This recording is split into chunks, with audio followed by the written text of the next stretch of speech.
السلام علیکم ورحمۃ اللہ وبرکاتہ۔ ناظرین، میں ہوں سید آفتاب حسین، آپ دیکھ رہے ہیں آفتاب ہدایت۔ آج بات کریں گے غدیر خم کے حوالے سے۔ سب سے پہلے تو آپ میری طرف سے تمام سننے والے ہدیہ تبریک قبول فرمائیں۔ ناظرین، 18 ذی الحجہ بروز جمعرات 10 سن ہجری، حضور نبی مکرم صلی اللہ علیہ وآلہ وسلم جب حج سے واپس آ رہے تھے تو اس وقت جبریل خدا کی طرف سے یہ پیغام لے کے نازل ہوئے، یا ایھا الرسول بلغ ما انزل الیک من ربک وان لم تفعل فما بلغت رسالته واللہ یعصمک من الناس ان اللہ لا یہدی القوم الکافرین۔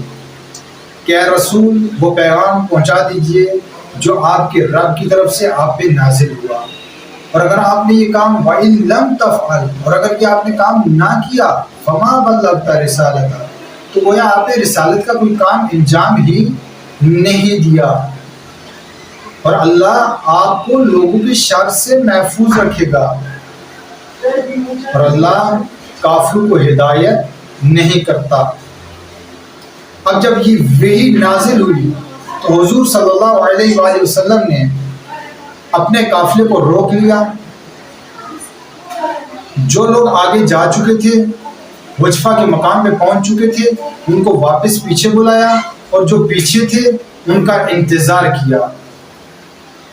جب یہ سارے حاجی ایک جگہ پہ مجتمع ہو چکے تو اس وقت نبی کریم صلی اللہ علیہ وآلہ وسلم نے اونٹوں کے اوپر سے ان کے پالان کو اتارا، پالانوں کا ممبر بنایا، اور اس پہ کھڑے ہو کے ایک وسیع و بلیغ خطبہ ارشاد فرمایا۔ جب خطبہ ارشاد فرما چکے تو اس کے بعد فرمایا کہ لوگوں، میں تم میں دو گراں قدر چیزیں چھوڑے جا رہا ہوں۔ انی تارک فیکم ثقلین کتاب اللہ و عترتی اہل بیتی ما ان تمسکتم بہما لن تضلوا بعدی ابدا حتی یرد علی الحوض۔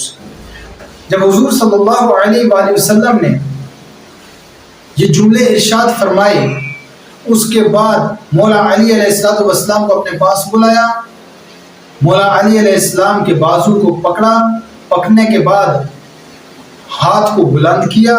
جب ہاتھ کو بلند کیا تو کہا من کنت مولاہ فہذا علی مولاہ، کہ جس کا میں مولا ہوں اس کے علی مولا ہے۔ اس کے بعد دعا کی، جس کو سنی شیعہ مورخین نے بیان کیا ہے کہ حضور صلی اللہ علیہ وآلہ وسلم فرمایا اللہم والی من والاہ، اے اللہ تو اس سے محبت رکھ جو علی سے محبت کرے، وعاد من عداہ، اور اے اللہ تو اس سے دشمنی رکھ جو علی سے دشمنی رکھے، واحذل من حزل، اے اللہ تو اس کو چھوڑ دے جو علی کو چھوڑ دے، اور فرمایا اے اللہ تو اس سے ناراض ہو جو علی سے ناراضگی کرے، اور تو اس سے محبت کر جو علی سے محبت کرے، اور پھر فرمایا کہ لا یحبک الا مؤمن ولا یبغضک الا منافق، کہ نہیں محبت کرے گا مگر مومن، اور نہیں کوئی بغض رکھے گا علی سے مگر منافق، یعنی مومن علی سے محبت رکھے گا، منافق علی سے بغض رکھے گا۔ تو ناظرین، یہ کوئی عام اعلان نہیں تھا۔ اب مسئلہ کیا ہے، یہ تو سارے مان گئے کہ علی کی ولایت کا اعلان ہوا، علی کے مولا ہونے کا اعلان ہوا، لیکن مولا کے معنی کیا ہے؟ تو مولا کے بہت سارے معنی ہیں۔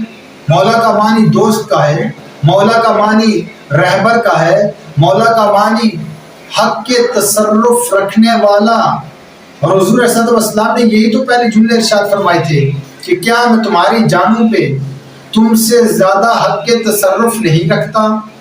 تو سب نے کہا تھا قالوا بلا یا رسول اللہ، اے رسول آپ ہماری جانوں پہ سب سے زیادہ حق کے تصرف رکھتے ہیں۔ تو جو جانوں پہ حق کے تصرف رکھتا ہو، جیسا اس کا حکم ہو اسی طرح اس کے حکم پہ عمل کرنا فرض ہوتا ہے. جبکہ اگر اس کا معنی دوست کا کیا جائے تو دوست کی بات ماننا ضروری نہیں ہے، اور مولا کے معنی غلام کے بھی ہوتے ہیں. لیکن اب ہم نے دیکھنا ہے کہنے والی ذات کون ہے، کس موقع پہ کہہ رہی ہے، کیا لفظ کہہ رہی ہے.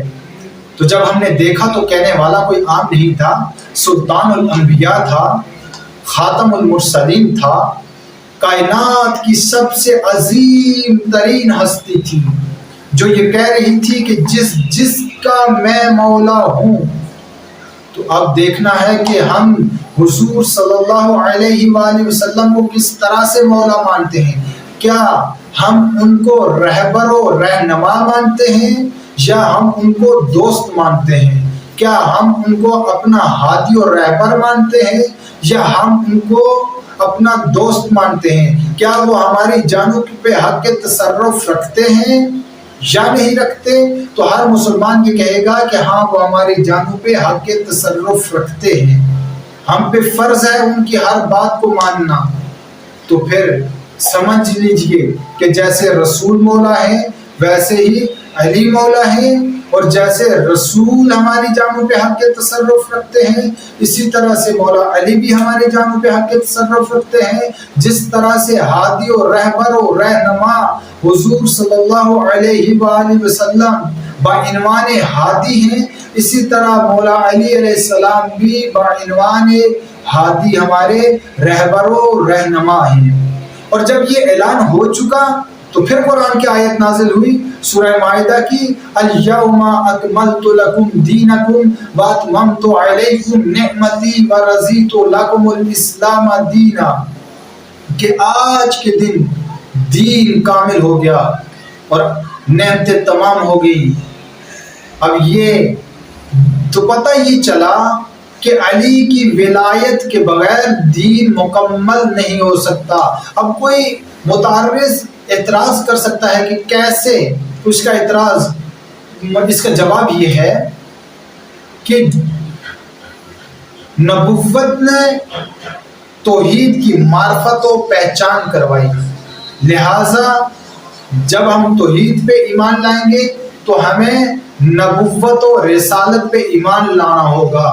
اور جب اسی طرح رسالت کی محافظ بنی امامت تو ہمیں امامت پہ بھی ایمان لانا ہوگا، تب ہم مومن بنیں گے. اگر ہم امامت پہ ایمان نہیں لائیں گے، یعنی علی کو اپنا رہبر و رہنما نہیں مانیں گے، تو پھر ہمارا ایمان کامل نہیں ہوگا. واخر دعوانا الحمدللہ.